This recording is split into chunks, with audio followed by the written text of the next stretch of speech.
Ya, kepada Yang Mulia Bhikkhu Sangha, kepada Bapak, Ibu, Saudara-saudari sedama, pada malam hari ini kita sama-sama melakukan upacara patidana atau pelimpahan jasa. Di masa cembeng seperti sekarang ini, banyak wihara-wihara atau cetya-cetya yang mengadakan upacara patidana atau pelimpahan jasa. Wihara-wihara atau cetya-cetya ini memberikan kesempatan kepada umat-umat Buddha untuk melakukan kebajikan atas nama sanak keluarga mereka yang telah meninggal ataukah leluhur mereka. Lantas, kebajikan yang jasa-jasa kebajikan yang mereka lakukan itu mereka limpahkan kepada sanak keluarga mereka yang telah meninggal ataukah kepada leluhur mereka.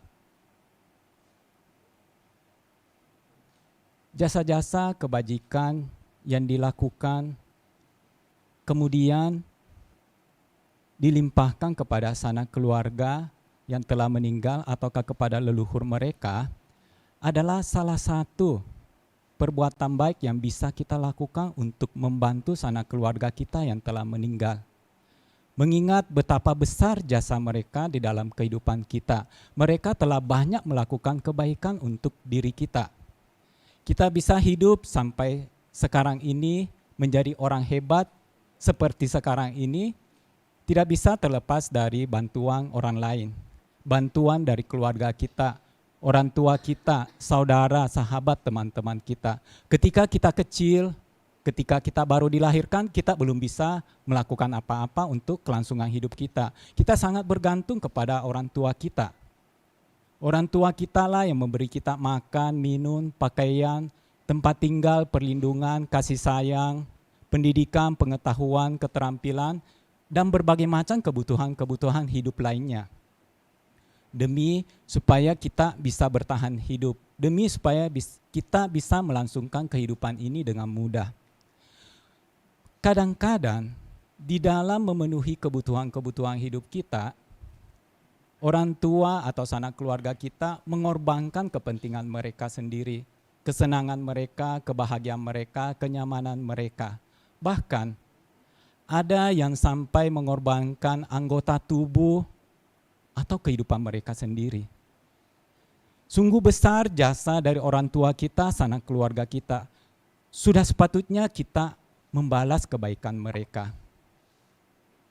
Sangat banyak kebaikan yang telah mereka lakukan. Dan tidak semua kebaikan yang mereka lakukan tersebut bisa kita ketahui. Ada beberapa yang tidak kita ketahui. Nah, hal ini sama terjadi pada seorang pemuda yang hidup di Taiwan. Pemuda ini hidup di salah satu kota kecil di Taiwan. Ia seorang pemuda yang baik, rajin, dan juga pandai. Ia dibesarkan oleh mamanya seorang diri. Pemuda ini setelah menyelesaikan sekolahnya, lulus dari kuliah, ia bekerja di sebuah perusahaan swasta. Setelah bekerja beberapa lama, karena kepandaian dan kerajinannya, ia bisa mendapatkan jabatan yang tinggi dan mendapatkan gaji yang lumayan tinggi. Nah, sementara itu di rumah pemuda ini ada seorang wanita tua. Wanita tua ini tidak lain adalah ibu dari, katakanlah nama pemuda ini adalah Abe ya. Ibu dari Abe ini mukanya sangat menyeramkan. Kepalanya botak. Kulit kepalanya tampak seperti borok yang baru mengering. Hanya ada sedikit rambut di sebelah kiri dan belakang kepalanya. Kemudian mukanya cacat seperti luka bakar. Keadaan yang demikian membuat wajah dari Mama Abe ini nampak seperti monster, menyeramkan. Abe walaupun seorang pemuda yang baik, tetapi dia malu untuk mengakui wanita tua tersebut sebagai mamanya. Ketika ada temannya yang datang ke rumah dan melihat wanita tua tersebut, ia bertanya, siapa wanita tua itu? Abe bilang, wanita tua itu adalah pembantu yang dulu mengikuti mamanya sebelum meninggal. Pembantu ini tidak memiliki keluarga, tidak memiliki saudara. Karena kasihan ia lantas menampunnya di rumah. Apa yang dikatakan oleh Abe ini suatu hari terdengar oleh mamanya. Mamanya begitu terpukul. Hatinya sakit, ia sedih. Kok tega-teganya ya? Anak yang dibesarkan seorang diri melakukan hal tersebut tidak mengakuinya sebagai mama kandungnya. Anak yang telah disekolahkan setinggi itu dengan susah payah ternyata tega melakukan hal tersebut. Hatinya sakit, hatinya hancur. Akhirnya Mama Abe ini semakin jarang keluar dari kamarnya. Tidak lama mamanya sakit dan tidak bisa bangun dari tempat tidur. Abe karena mamanya tidak bisa bangun dari tempat tidur, ia harus mengerjakan pekerjaan rumah. Di samping harus bekerja di luar. Nah, tentunya hal ini membuat Abe ini uring-uringan.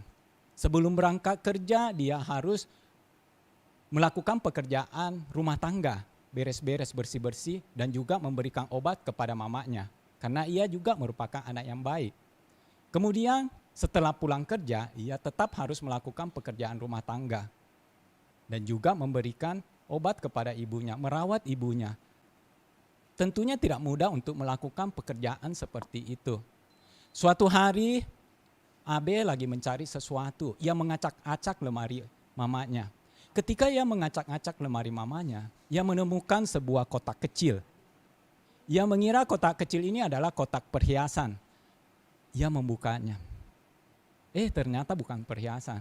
Di dalamnya ada selembar foto wanita cantik dan selembar potongan koran usang. Ia melihat foto wanita cantik tersebut. Sepertinya foto wanita cantik ini ia kenal. Muka ini seperti tidak asing bagi dirinya. Kemudian ia baca berita yang ada di dalam koran usang tersebut. Ia baca di dalam berita itu diberitakan tentang perjuangan seorang ibu yang berusaha menyelamatkan anaknya dari musibah kebakaran. Sang ibu memeluk si anak bayi dalam dekapannya. Kemudian ia menutupi dirinya dan anaknya dengan spray kasur yang basah. Setelah menutupi dirinya dengan spray kasur yang basah, ia berusaha menerobos kobaran api yang telah membakar hampir seluruh rumahnya. Tentunya tidak mudah untuk melakukan hal tersebut. Ia harus bersusah payah. Setelah berhasil keluar dari rumah yang terbakar itu, ia memang selamat, anaknya juga selamat, tetapi ia mengalami luka bakar yang cukup serius. Nah, ketika membaca hal ini, Abe tersadar. Ia tahu wanita yang dimaksud di dalam berita dari koran usang ini tidak lain adalah mama kandungnya sendiri. Dan foto wanita cantik itu adalah foto mamanya. Ternyata mamanya itu dulunya sangat cantik. Karena ingin menyelamatkan dirinya, mamanya mengorbankan kecantikannya. Ia mengalami luka bakar akibat terkena api rumah yang terbakar. Nah, ia tidak bisa menahan kesedihannya. Ia menyesal telah berlaku salah kepada mamanya. Ia tidak bisa membendung air matanya sambil membawa koran usang tersebut dan foto tersebut. Ia masuk ke dalam kamar mamanya. Di samping ranjang mamanya ia bersujud menahan nangis. Ia meminta maaf kepada mamanya. Nah, mamanya yang melihat ketulusan dari Abe ini ikut menangis. Ia berkata, "Yang sudahlah nak, tidak usah diungkit lagi. Mama sudah memaafkan kamu." Nah, setelah Mama Abe ini sembuh, si Abe kini berani membawa mamanya keluar rumah. Dulunya enggak berani. Ketika orang-orang tanya kepada dia, dia berani mengatakan, ia bangga mengatakan bahwa mamanya itu adalah mamanya dia. Wanita itu adalah mamanya dia. Wanita yang hebat, wanita yang telah mengorbankan kecantikannya untuk dirinya demi supaya dia bisa tetap hidup. Nah, Bapak Ibu saudara-saudari sedama, dari kisah nyata ini kita bisa lihat bahwa sesungguhnya di dalam hidup kita Tidak semua kebajikan dari orang tua kita atau keluarga kita bisa kita ketahui. Banyak kebajikan-kebajikan yang telah mereka lakukan dan sebagian dari kebajikan itu tidak kita ketahui. Sehingga sungguh seharusnya, sangat sepatutnya kita untuk membalas kebaikan mereka tersebut. Jadilah orang yang bisa melihat kebaikan orang lain. Jadilah seorang yang katanyu kata wedi. Seorang yang tahu, seorang yang menyadari pertolongan atau kebaikan yang dilakukan oleh orang lain kepada diri kita. Kemudian kita berterima kasih, tahu berterima kasih. Jangan karena suatu kebaikan karena sering dilakukan, kita sudah tidak bisa melihat kebaikan tersebut. Kita anggap kebaikan tersebut sebagai rutinitas biasa. Orang tua yang setiap hari memberi kita makan kebutuhan-kebutuhan hidup, kita tidak melihatnya lagi sebagai sebuah kebaikan. Kita melihatnya sebagai rutinitas biasa, sebagai kewajiban dari orang tua. Suami yang biasa memberikan uang belanja kepada istri tidak dilihat lagi sebagai sebuah kebaikan. Dilihat sebagai rutinitas biasa, sebagai kewajiban suami. Sang istri yang biasa memasak, membersihkan rumah tidak lagi dianggap sebagai sebuah kebaikan. Tidak lagi dilihat sebagai sebuah kebaikan, tetapi dilihat sebagai rutinitas biasa, kewajiban dari sang istri. Kalau kita tidak bisa melihat kebaikan-kebaikan dari orang-orang yang ada di sekitar kita, maka lama-lama hubungan kita dengan mereka menjadi renggang. Rasa cinta kita, rasa sayang kita lama-lama akan pudar. Semakin lama semakin berkurang. Demikian pula di dalam rumah tangga. Kalau sang istri tidak bisa melihat lagi kebaikan dari suaminya dan sang suami tidak bisa melihat lagi kebaikan dari sang istrinya, maka rumah tangga mereka tidak akan tahan, tidak akan kuat. Bapak, Ibu, saudara-saudari sedama, pada suatu malam Ana bertengkar hebat dengan mamanya. Saking marahnya, anak ini meninggalkan rumah tanpa membawa uang sepeser pun. Ia berjalan meninggalkan rumah. Setelah beberapa saat, ia baru sadar. Dia tidak membawa uang sama sekali. Tetapi dia tetap berjalan. Berjalan. Ia melewati sebuah kedai bakmi. Aroma bakmi yang begitu harum membuat dia ingin memesan semangkuk bakmi. Tetapi ia tidak membawa uang, ia lantas hanya berdiri di depan kedai bakmi tersebut. Si pemilik kedai bakmi melihat Ana yang telah berdiri dari tadi menghampiri Ana. Lantas bertanya, apakah Ana ingin memesan semangkuk bakmi? Ana bilang, iya, ia ingin semangkuk bakmi, tapi ia lagi tidak membawa uang. Karena kasihan si pemilik kedai bakmi ini lantas mentraktir Ana semangkuk bakmi. Ana dipersilakan duduk. Sementara si pemilik kedai bakmi ini mempersiapkan semangkuk bakmi untuknya. Nah, setelah siap, bakmi ini diantar ke meja Ana. Ana pun segera memakan bakmi tersebut. Baru beberapa suap dia makan, tiba-tiba air matanya berlinang. Si pemilik kedai bakmi itu melihat. Lantas tanya kepadanya, ada apa? Kenapa kamu menangis? Sambil menyeka air matanya dia bilang, enggak apa-apa, saya hanya terharu. Kepada seseorang yang baru aku kenal, begitu baik kepada aku. Telah begitu baik kepada aku, memberikan aku semangkuk bakmi. Tetapi mama kandungku sendiri, setelah bertengkar denganku, mengusirku dari rumah dan mengatakan jangan kembali lagi ke rumah. Tetapi bapak seorang yang baru aku kenal begitu baik kepada aku. Lebih baik bila dibandingkan dengan ibu kandungku sendiri. Si pemilik kedai bakmi ini terdiam sejenak. Lantas ia mengatakan kepada Ana, mengapa kamu berpikir seperti itu? Coba kamu renungkan. Saya hanya memberi kamu semangkuk bakmi telah membuat kamu begitu terharu. Tetapi mama kamu telah memberi kamu bakmi dan makanan-makanan lainnya dari kamu kecil sampai sekarang. Mengapa kamu tidak berterima kasih kepadanya? Mengapa kamu malah bertengkar dengannya? Ana langsung tersadar. Iya ya, betul juga apa yang dikatakan oleh pemilik kedai bakmi ini. Mengapa selama ini saya tidak pernah memikirkannya? Kepada seseorang yang baru aku kenal yang memberikan aku semangkuk bakmi, sudah membuatku begitu terharu.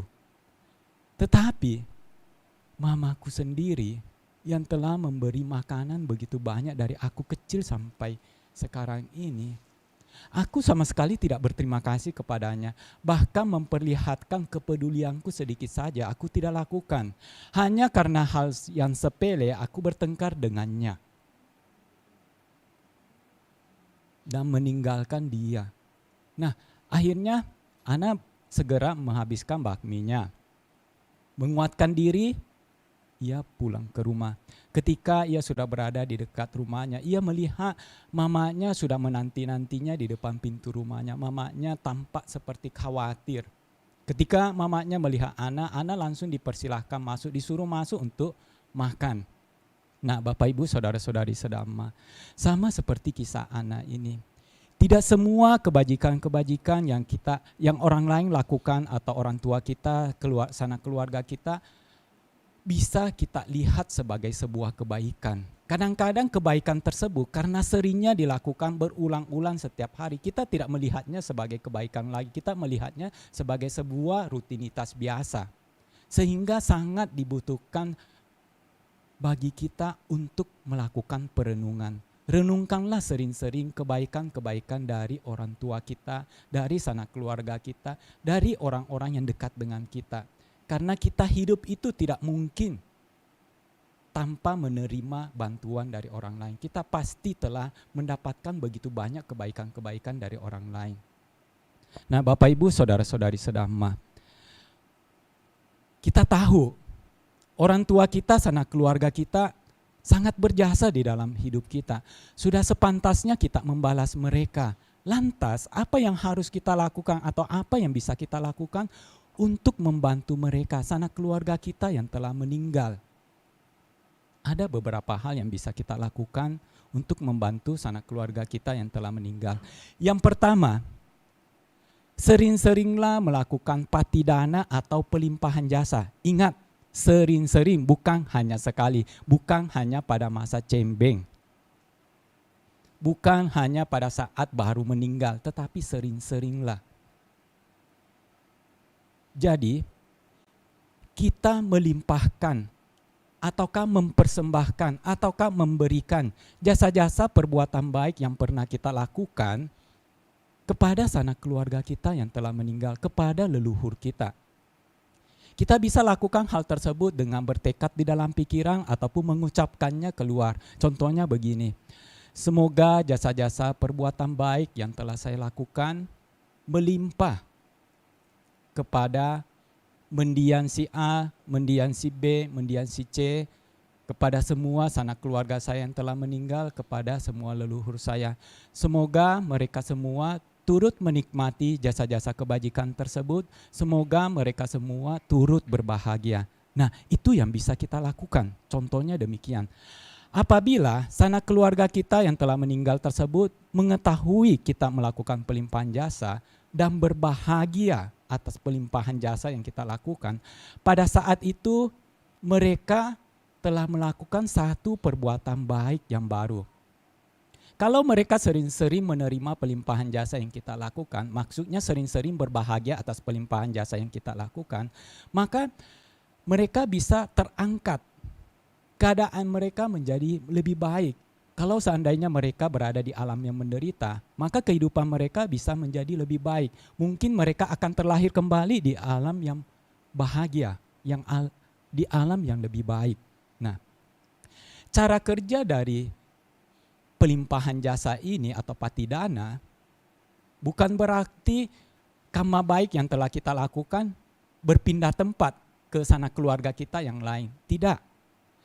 Siapa yang melakukan, dia yang akan menerima akibatnya. Siapa yang makan, dia yang kenyang. Demikian pula pelimpahan jasa yang kita lakukan.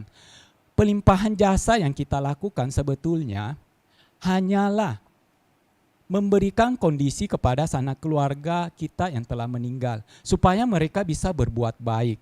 Ketika mereka berbahagia atas pelimpahan jasa yang kita lakukan, maka pada saat itulah mereka melakukan kebaikan. Dan kalau mereka sering-sering melakukan kebaikan, otomatis keadaan mereka bisa lebih baik. Otomatis mereka bisa terlahir kembali di alam yang lebih baik. Nah, jadi demikian cara kerja dari pelimpahan jasa atau patidana ini.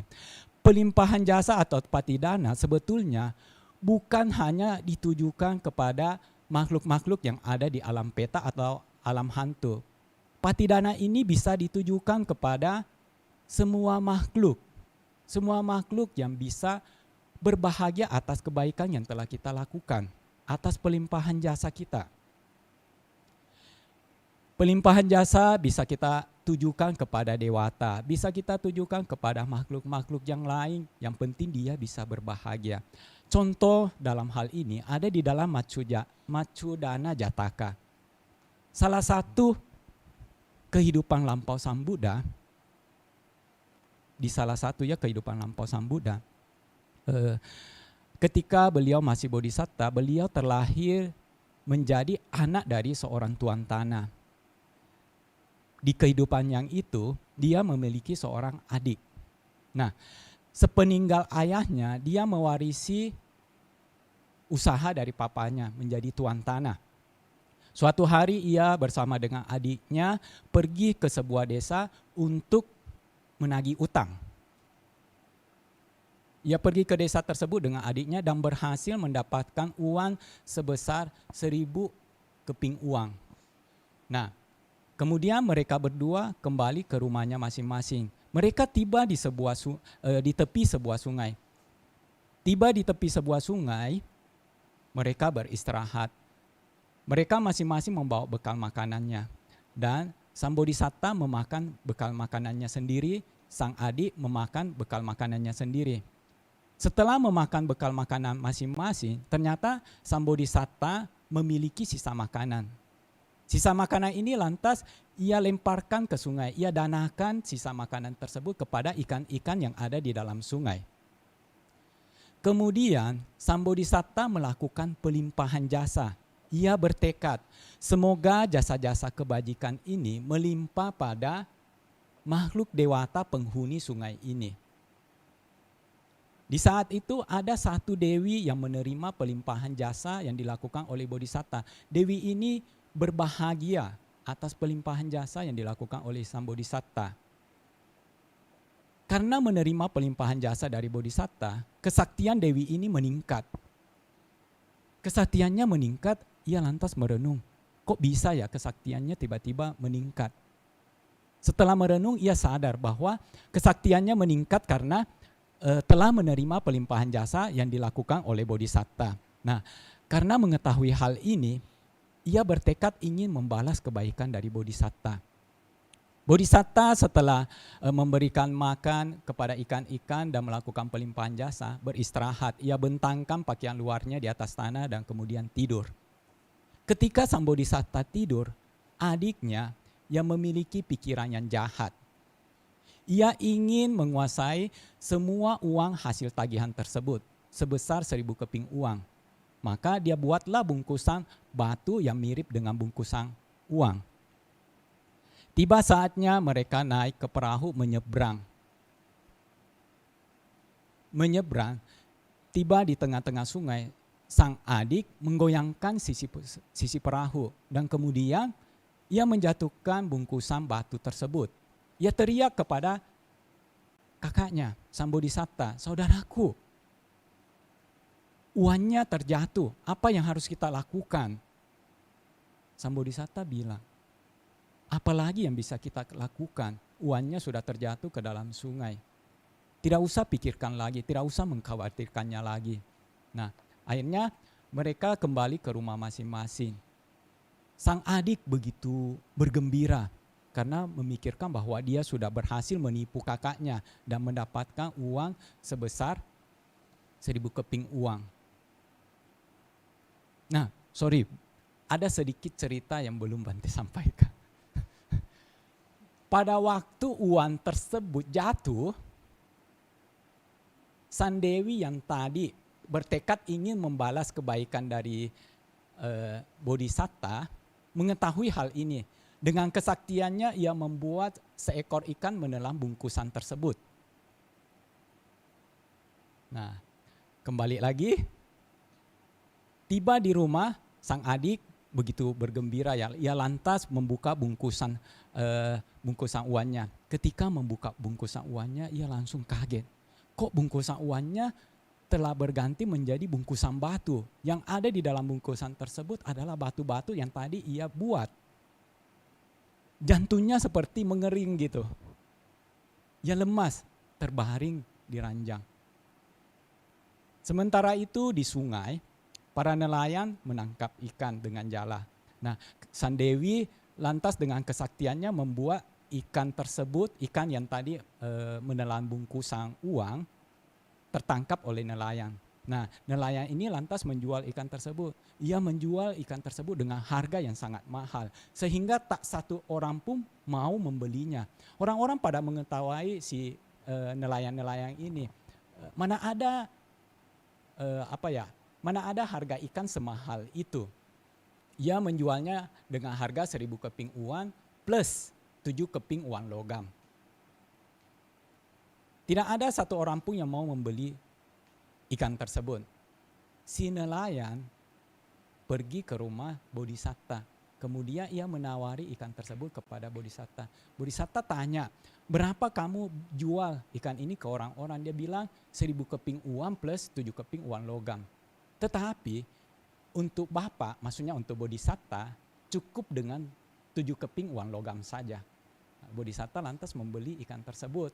Ikan tersebut dibawa ke dapur, dikasih ke istrinya. Nah, istrinya membelah perut ikan. Ketika membelah perut ikan itu, dia menemukan bungkusan uang. Bungkusan uang itu lantas diberikan ke Bodhisatta. Bodhisatta melihat bungkusan uang tersebut dan tahu, mengenal tanda-tandanya. Ia tahu bungkusan uang tersebut adalah bungkusannya dia. Dia jadi merenung, kok kejadian ini begitu aneh ya.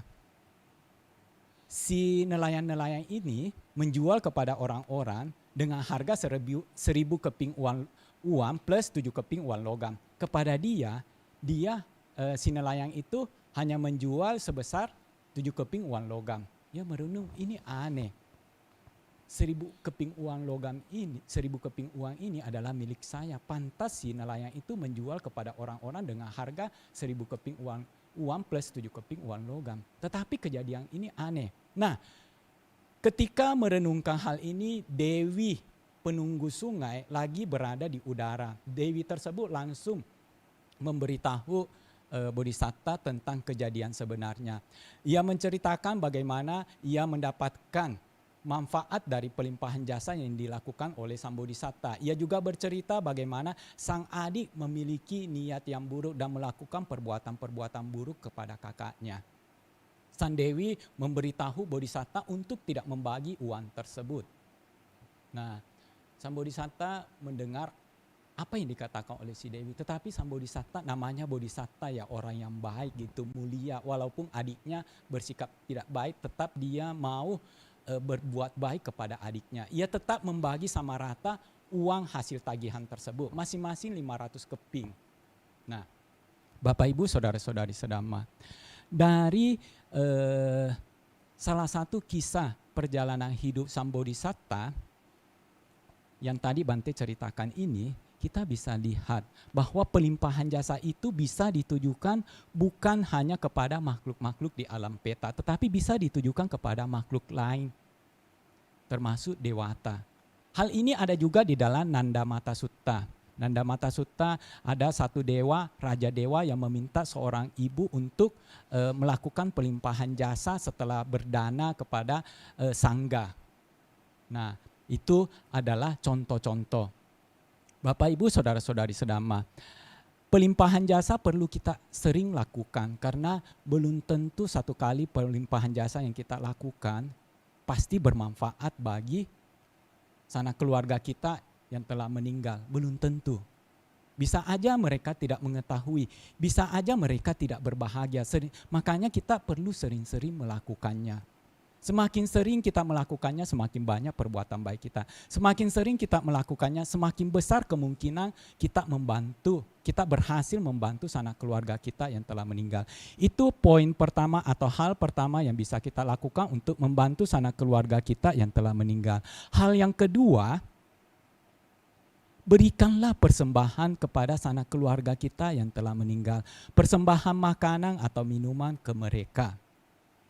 Hal ini bukan sekedar tradisi dari orang Cina ya.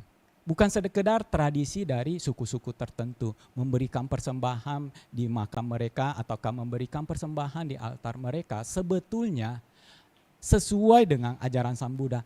Ada di dalam ajaran Sang Buddha, yaitu tepatnya di dalam Janusoni Sutta. Di dalam Janusoni Sutta dikatakan ada seorang Brahmana yang bernama Janusoni. Brahmana ini mendatangi Sang Buddha.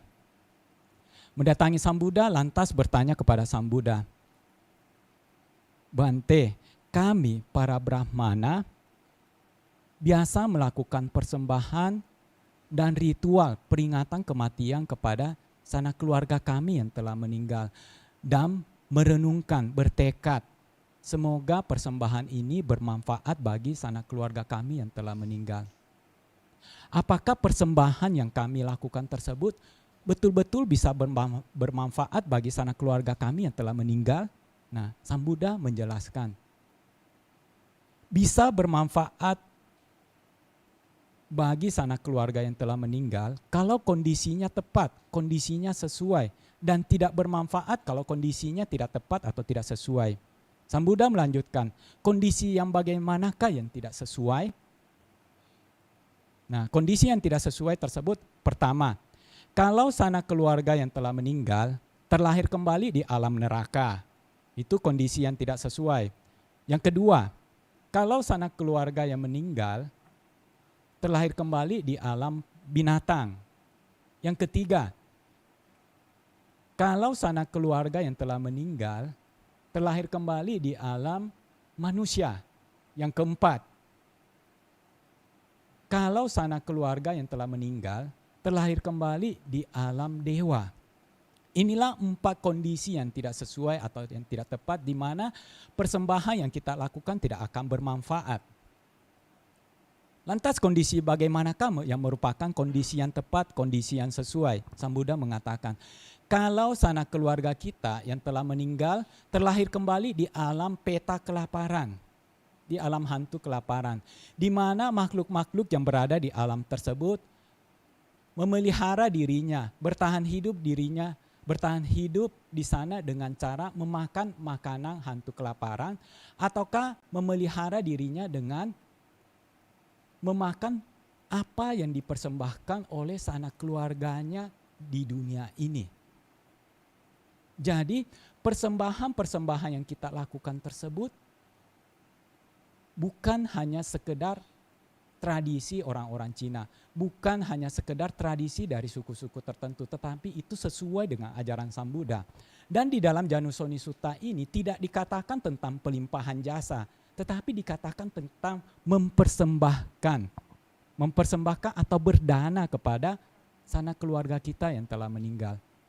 Nah, kemudian Brahmana Janusoni ini bertanya lebih lanjut kepada Sang Buddha, Bante, bagaimana kalau seumpamanya sanak keluarga kami misal si A tidak terlahir kembali di alam peta kelaparan? Siapakah yang akan menerima persembahan tersebut? Sang Buddha mengatakan, sanak keluarga yang lain yang terlahir di alam peta kelaparan tersebut.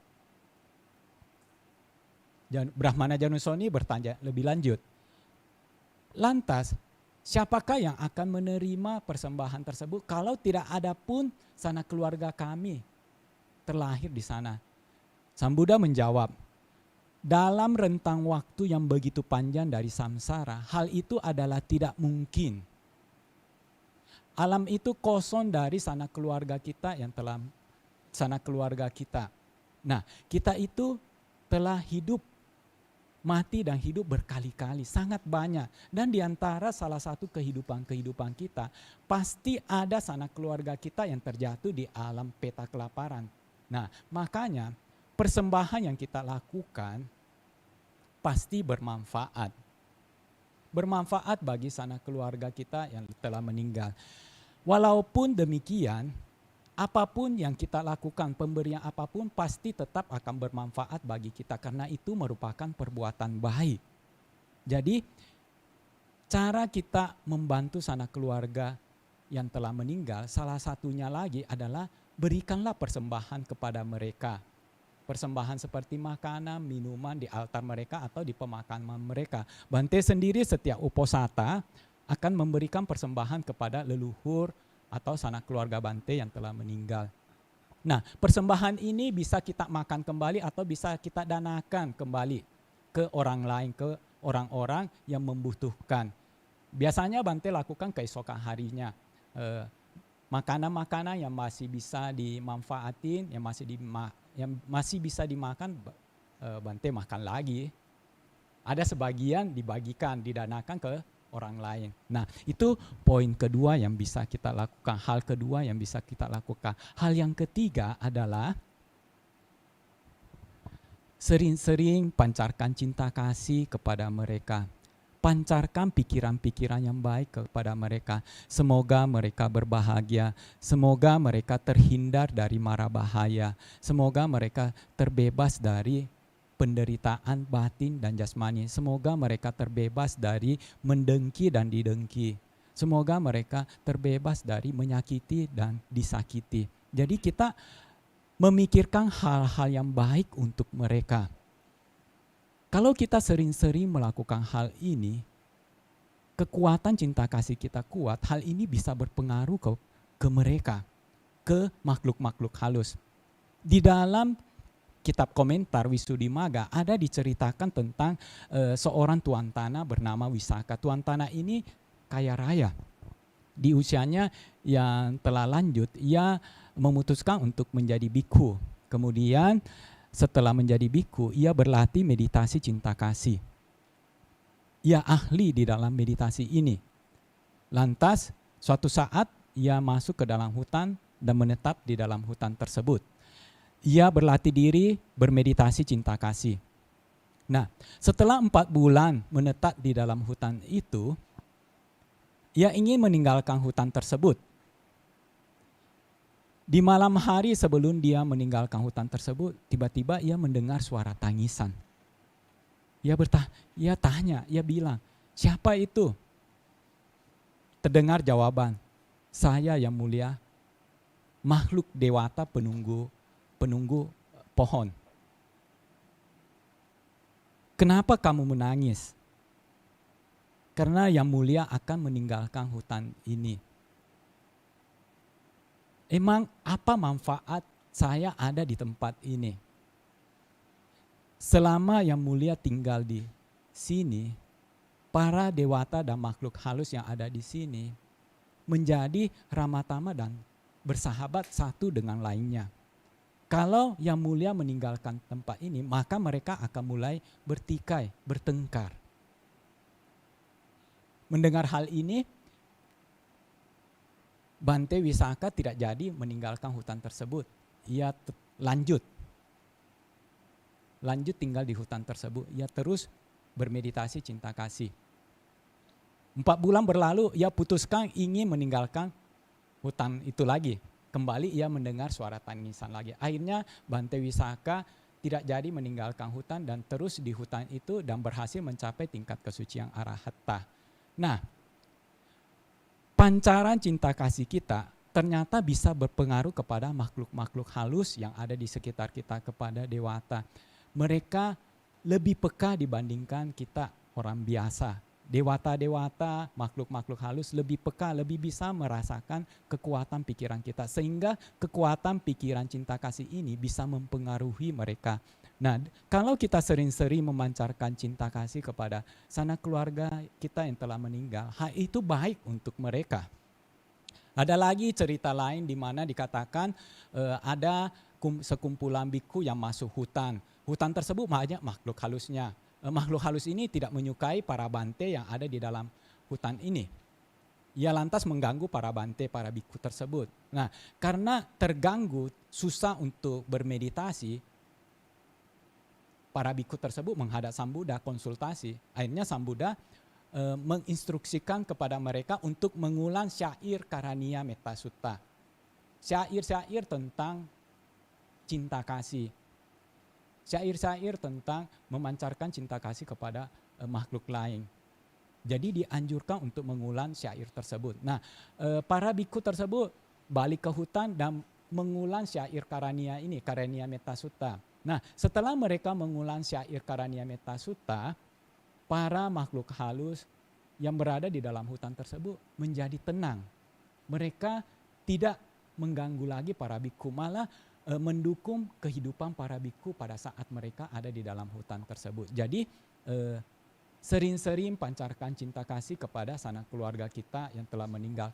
Harapkan mereka berbahagia, harapkan mereka terbebas dari penderitaan, harapkan mereka terbebas dari kebencian dan lain-lain sebagainya. Itulah yang bisa kita lakukan 3 hal, Bante ulangi. Yang pertama, sering-sering lakukan pelimpahan jasa atau patidana. Yang kedua, sering-sering lakukan persembahan.